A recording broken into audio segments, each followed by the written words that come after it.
saya mau nambahin, kenapa dia orang-orang hukum di belakang Jokowi ini menyarankan strategi itu? Ya, menggeser permainan. Menggeser tiang gawang, istilahnya itu ya. Kenapa? Karena mereka meyakini institusi penegak hukumnya masih dalam pengaruh mereka. Tapi menurut saya ini menjadi rumit ini karena memang ada istilahnya pancingan politik dan jebakan politik juga. Itulah strategi hukumnya dari tim Jokowi ini sebetulnya. Kalau kita bicara taktik-taktik permainan-permainan dari perkara di lapangan, ya memang begitu. Ketika orang terdesak supaya kita punya bergen, istilahnya begitu kira-kira. Kalau politik itu bergen politik, maka kita harus kasih serangan dulu yang itu akan mematikan langkah lawan.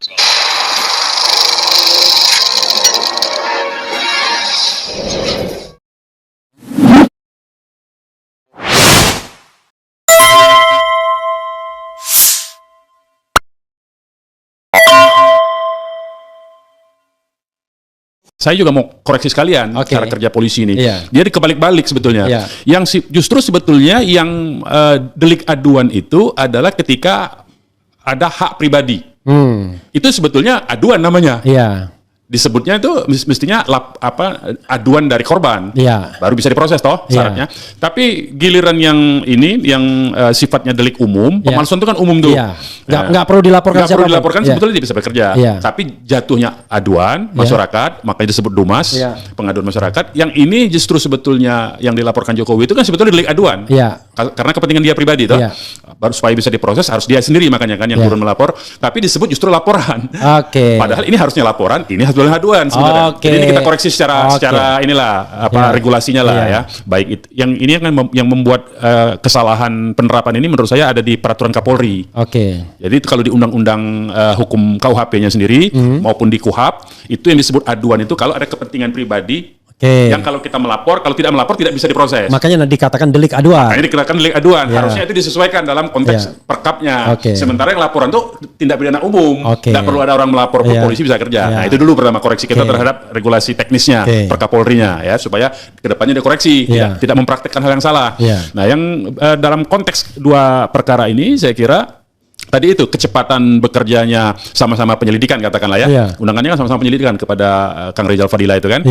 Sama-sama penyelidikan tapi ini baru bekerja setelah beberapa bulan dilaporkan. Kan itu pun saya dengar di channel ini juga TPUA sudah 3 kali melaporkan atau 4 kali melaporkan kalau tidak salah itu. Yang jelas berkali-kali. Berkali-kali. Terakhir setelah dia dari UGM. Itu kira-kira 3 hari dari UGM itu dia lapor lagi. Berarti setelah tanggal 16 April lah ya. Setelah 16. Di minggu-minggu terakhir April kan. Nah, ini baru bekerja. Kemudian ini juga seolah-olah dengan dalam waktu yang 1 hari saja, tidak sampai berbulan-bulan. Nah itu poin pentingnya. Nah kemudian bahkan kalau yang saya dengar Jokowi itu sudah diperiksa hari yang sama. Kalau menurut keterangan media saya baca begitu, hari yang sama. 35 pertanyaan katanya. Harusnya ini sebetulnya dulu berlakunya sama SOP itu. Ketika ada orang mengadu, melaporkan, kita perbaiki istilahnya. Ketika ada orang melaporkan, TPUA melaporkan sebuah adanya indikasi tindak pidana, dugaan tindak pidana, mestinya hari itu juga diperiksa. Sama seperti yang diberlakukan terhadap Jokowi. Begitu dia melapor atau dalam konteks ini dia mengadu sebetulnya, karena itu delik aduan. Ketika Jokowi mengadu, dia kan langsung diperiksa hari itu. Nah ini pun harusnya sama SOP-nya. Tapi ini kan sudah kita lihat ada tidak sama. Ini berbulan-bulan, ini 1 hari yang sama. Kemudian sprintnya juga, sprint lidiknya sama-sama. Ini berbulan-bulan, ini baru kemudian ini 1 hari yang sama ya. Nah, jadi sudah banyak ketimpangan sebetulnya. Nah, kemudian yang paling penting menurut saya, baik itu di hukum acara pidana maupun setahu saya di peraturan Kapolri itu diatur secara tegas. Pihak yang melaporkan terlebih dahulu itu berhak lebih dulu diselesaikan proses hukumnya dibanding yang belakangan. Apalagi secara substansi laporan yang dilakukan oleh TPUA ini istilahnya predikat crime-nya yang diadukan oleh Jokowi itu dampaknya dari laporan ini sebetulnya kan. Jadi artinya tadi seperti yang kita bicarakan, ini dulu harus dibuktikan. Ini bagaimana nih kelanjutannya? Tindak pidananya terbukti atau tidak dulu? Baru kemudian kalau terbukti nggak ada pencemaran. Ini nggak ada gunanya. Ini nggak bisa berlaku karena terbukti. Ya. Nah, itu yang penting menurut saya, masyarakat ini perlu memahami konteks proses due process of law-nya itu secara teknikal ya. Jadi jangan sampai ini kita belum masuk bicara substansi undang-undangnya lah ya. Dari segi prosesnya saja nih, dari segi prosesnya aja sudah tidak seimbang menurut saya. Ini perlu yang ini dulu. Tidak ada equality before the law. Nggak ada. Nah, ini dulu menurut saya yang sebagai salah equality before the law itu kan pilar negara hukum. Ini dulu yang diseimbangkan dulu menurut saya. Nah, sekedar catatan bahwa kan pelapornya tadi atas nama Egy Sujana.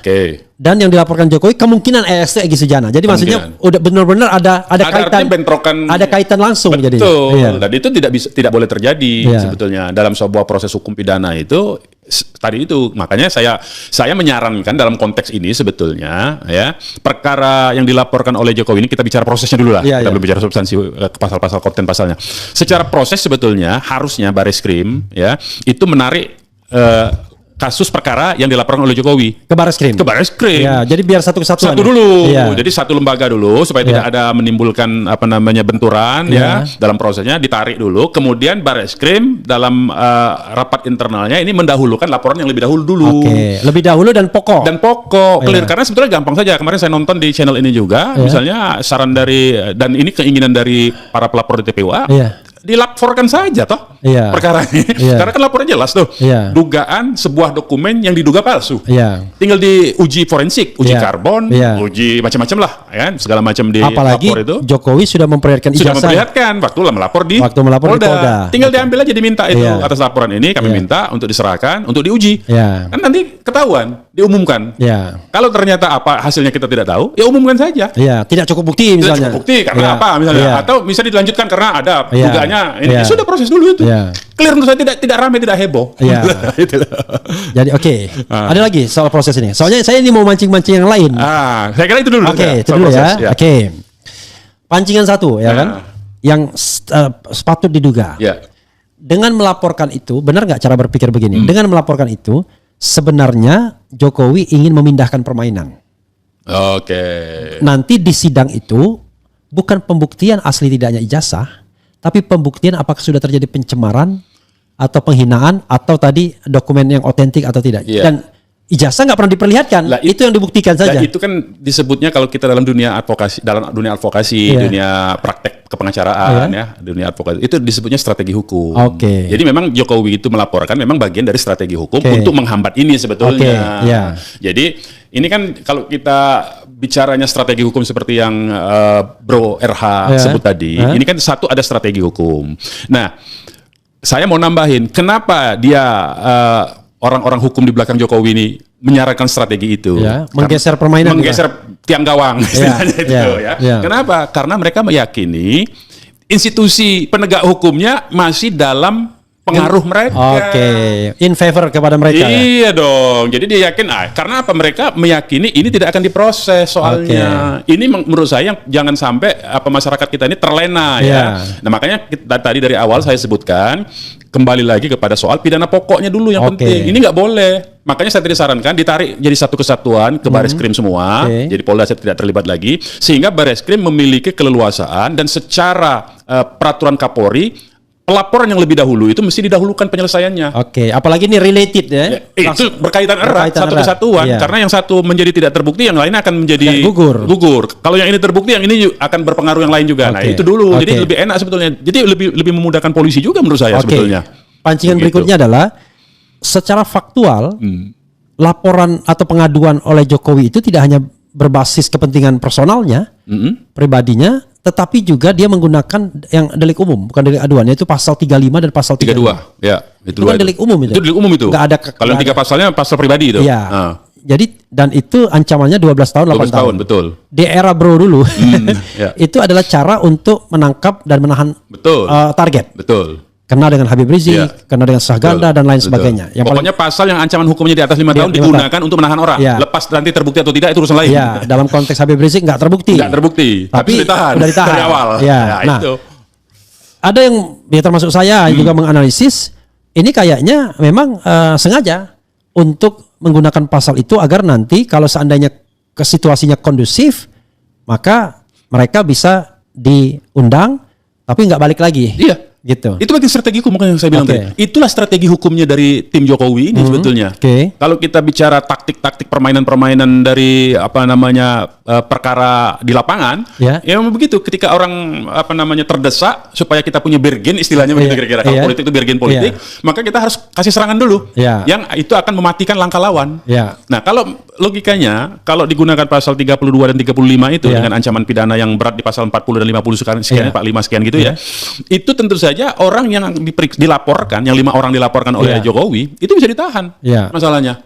Soal terbukti atau tidak, nanti relevan atau tidak, nanti urusan. Yang penting tindak pidananya di atas 5 tahun menurut hukum acara pidana bisa ditahan. Dan itu penahanan itu subjektivitas dari penyidik. Itu masalahnya. Ya, dan kalau kita lihat tadi ada keyakinan bahwa tadi kan Bro mengatakan keyakinan bahwa dia masih bisa mempengaruhi atau justru itu menurut saya variabel penting yang digunakan ya untuk mempermudah proses penahanan itu dengan istilahnya pengaruh itu sebetulnya.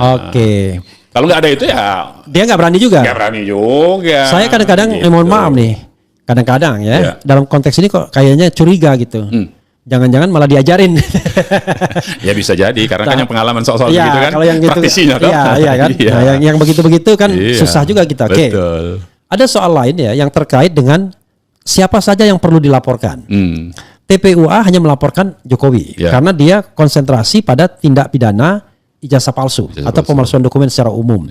Tapi kita tahu bahwa belakangan kan muncul Rismon, Roy Suryo yang melakukan uji forensik terhadap ijazah yang beredar.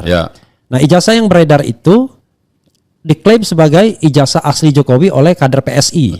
Nih, yang aslinya mungkin bisa ditampilkan lagi ya. Nah, itulah yang menjadi basis Roy Suryo dan Rismon untuk melakukan uji forensik. Nah, dalam uji forensik tersebut karena sifatnya ilmiah berdasarkan tools yang mereka katakan, kan pilihannya cuma fake and original. Dan mereka mengatakan itu fake. Sepanjang yang itu. Sepanjang yang diuji oleh mereka itu. Sepanjang yang diuji oleh itu. Yang kedua adalah kalau ini kan melalui media sosial mereka dapatkan walaupun di X itu atau Twitter itu berwarna. Oh ini yang aslinya ya.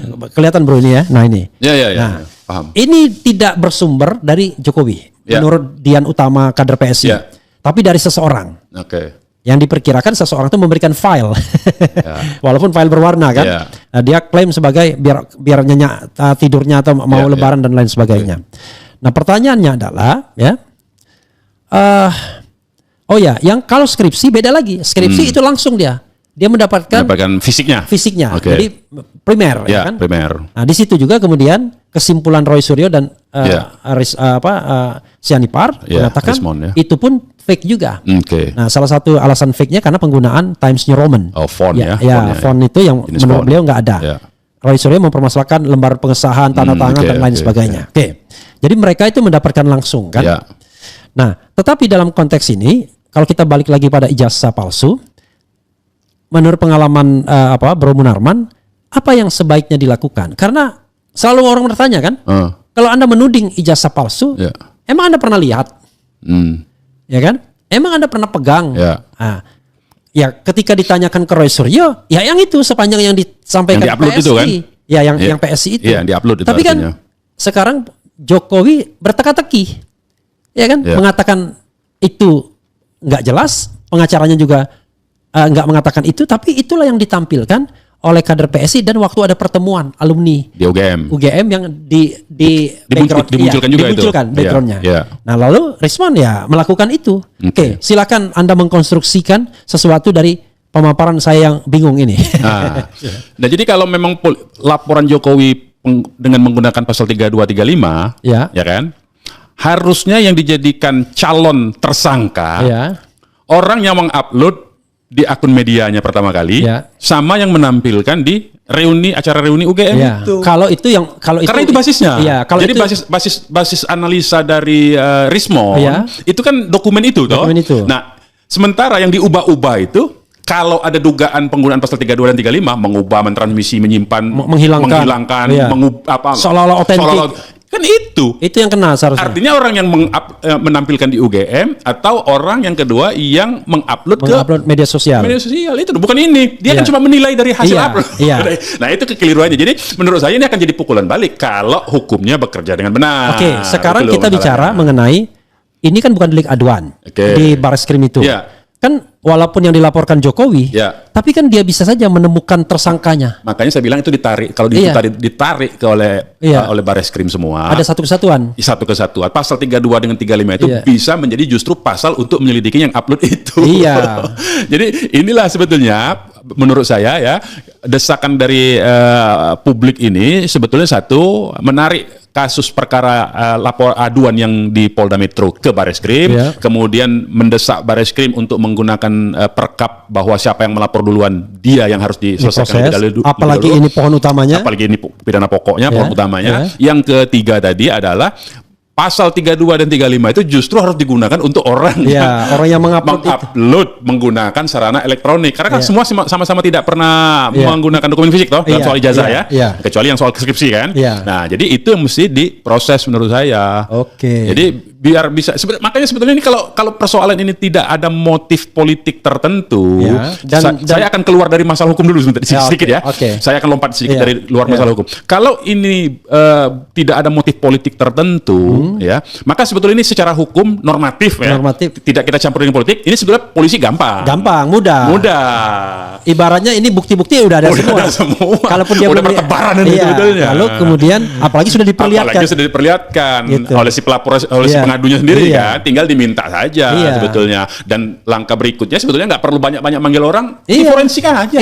Laporkan itu betul. Mana ijazahmu, uji forensik. Mana skripsimu, uji forensik. Selesai. Untuk mendukung hasil uji forensik ini, barulah kemudian nanti orang UGM yang dimintain keterangan. Gitu loh. Biar beres urusannya. Tanpa politik ya. Tapi menurut saya ini menjadi rumit ini karena memang ada istilahnya pancingan politik dan jebakan politik juga.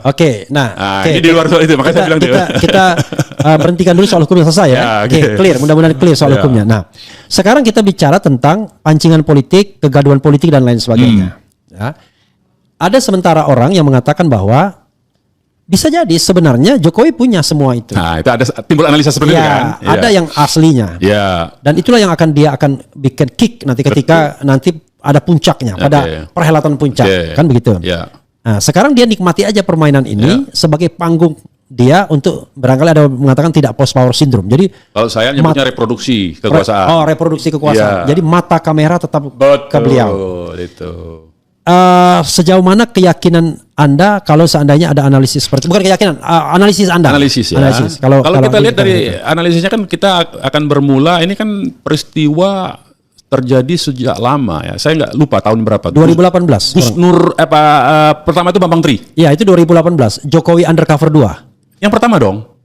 Kalau Jokowi undercover 1, iya, yang Bambang Tri sendiri. Iya, kalau kan Bambang Tri itu nulis 2. Iya, tapi kan yang dipersoalkan yang pertama itu yang undercover pertama tuh. Baru kemudian yang dengan Gus Nur yang kedua. Bukan. Jadi yang dipermasalahkan itu adalah kalau Jokowi undercover 1 itu cerita tentang asal usul. Jokowi undercover 2 bicara tentang sekolah ijazah dan yang kata Bambang Tri SD SMP SMA-nya fake. Ya, itu. Itu yang membuat dia sendirian, belum sama Gus Dur ya? Belum. Nah, itu yang kena 3 tahun kan? Ya, dia kemudian belum dihukum. Lalu berdasarkan buku yang beredar itu, dia diinterview oleh Gus Nur. Bos. Enggak. Itu kalau yang dia sebelumnya dihukum itu Jakarta undercover 1. Nah, itu maksud saya. Iya. Di Jakarta undercover 1 soal asal usul. Iya. Ya, macam-macam lah ini maksud saya itu saya. Baik Jakarta undercover 1 tentang asal usul maupun Jakarta undercover 2 yang dia bersama Gus Dur bersama-sama. Enggak bersama-sama. Jakarta undercover 2 bukunya beredar dulu, lalu dia diinterview di mana-mana yang mengatakan ijazah Jokowi palsu. Itu setelah dia keluar penjara toh? Iya. Kemudian dia diundang oleh Gus Nur. Kemudian barulah dua-duanya jadi tersangka, jadi terpidana. Gus Nur untuk meyakinkan dia nggak bohong, mubahalah. Nah, dua-duanya jadi tersangka, dua-duanya dihukum. Nah, itu maksud saya. Mulai dari awal. Jadi kan Jokowi ini maksud saya dari apa kita rangkai tadi secara panjang dari mulai Bambang Tri Jakarta awal satu kemudian Bambang Tri yang kedua sama Gus Dur berdua kan sama Gus Nur ya bukan Gus Nur ya kan ini sama polanya ada informasi yang dilempar kemudian jadi perbincangan publik kemudian dinikmati kemudian dengan alat-alat kekuasaannya kan waktu itu dia presiden dengan alat-alat kekuasaannya melakukan proses penghukuman terhadap orang yang mempersoalkan. Nah ini episode ketiga menurut saya bakalnya. Episode pertama Bambang Tri sendiri. Episode kedua Bambang Tri bersama Gus Nur. Nah ini bakal episode ketiga menurut saya karena polanya sama persis. Hanya bedanya dulu Jokowi berkuasa dia tinggal berkedip mungkin. Bukan perintah lagi, tinggal berkedip berdehem. Sekarang dia karena dia tidak lagi sebagai formalnya tidak memegang jabatan struktural di pemerintahan. Dia harus datang itu saja. Tapi pola permainannya sama menurut saya. Maksud saya gini, kan ada 2 hal tadi. Untuk tetap on the top pemberitaannya atau untuk mengkriminalkan orang. akhirnya? Ya kan mengkriminalkan itu kan bagian dari satu untuk unjuk kekuatan. Sejauh dia kan sebetulnya, makanya saya mau melihatnya itu bukan cuma dalam soal popularitas, tapi reproduksi kekuasaan. Reproduksi kekuasaan itu ada macam-macam. Salah satunya tuh popularitas tetap berada di pembicaraan media, perhatian publik. Yang kedua itu dia mau ngetes juga sejauh mana loyalisnya ini masih bekerja mesin politiknya untuk mendukung dia. Baik itu loyalis yang ada di dalam tubuh kekuasaan maupun loyalis yang di luar kekuasaan. Dia lagi ngetes itu kan, kita bisa lihat nih. Misalnya ada laporan di berbagai tempat, Polres ya kan, tempat itu kan untuk menunjukkan nih saya masih punya pendukung banyak. Walaupun kelihatannya akan susah ditindaklanjuti. Awur-awuran karena pasal 160 toh. Ini sama orang-orang itu kan. Kalau dulu dipakai. Dulu kalau dia kuasa dipakai. Itu sudah selesai, itu sudah tangkapin semua itu pasti. Nah, ini menurut saya ya yang sangat berbahaya itu adalah loyalisnya yang masih di dalam kekuasaan. Karena dia yang akan bekerja kan dalam proses ini. Nah, itu dan loyalis itu memegang tampu hukum. Dan ini kenapa menurut saya kalau ini jadi justru proses kriminalisasi tadi itu kan sidangnya panjang nih bos. Nah, dengan sidang panjang itu kan isu ada terus menggelinding terus. Kan ini ada distribusi popularitas juga. Dia kan sedang membangun, mau tidak mau kita sebut anaknya sebagai penguasa. Dan itu bisa didistribusikan loh. Karena dia satu kesatuan itu. Jadi artinya perekatan itu untuk putranya bisa kan? Bisa jadi untuk itu. Jadi popularitas, perhatian kepada Jokowi itu justru untuk mendongkrak ini putranya. Termasuk juga untuk ngetes siapa saja pendukungnya di dalam maupun di luar kekuasaan. Itu mah bacaan dari segi non hukumnya ya begitu menurut saya. Nah, sekarang pertanyaan ya, ini udah hampir terakhir, mungkin pertanyaannya adalah what should we do? What should they do? Karena bukan kita kan, mereka mereka itu orang TPUA dan lain sebagainya. Sementara ini kan sudah menggelinding luar biasa. Gak mungkin kan ibarat anak busur panah sudah melesat, kan, anak panah dari busurnya, lalu mau ditarik kembali. Sudah ada proses di Bareskrim, proses di Polda Metro, dan kemudian ada berproses di Solo dengan perbuatan melawan hukum gugatan perdata. Nah, apa your suggestion itu? Apa your advice? Ya, menurut saya kalau sudah begitu ya tinggal dijalani. Ikuti aja. Artinya tinggal di jalan itu artinya yang laporan TPUA itu terus untuk digaungkan oleh TPUA dan minta tadi itu secara teknis disurati secara resmi Bareskrim untuk menarik perkara yang di Polda dan mendahulukan pemeriksaan laporan TPUA yang mulai Desember tahun 2024. Kemudian untuk segera minta itu diuji forensik di Lab 4 Polri, Laboratorium Forensik Polri yang resmi kan.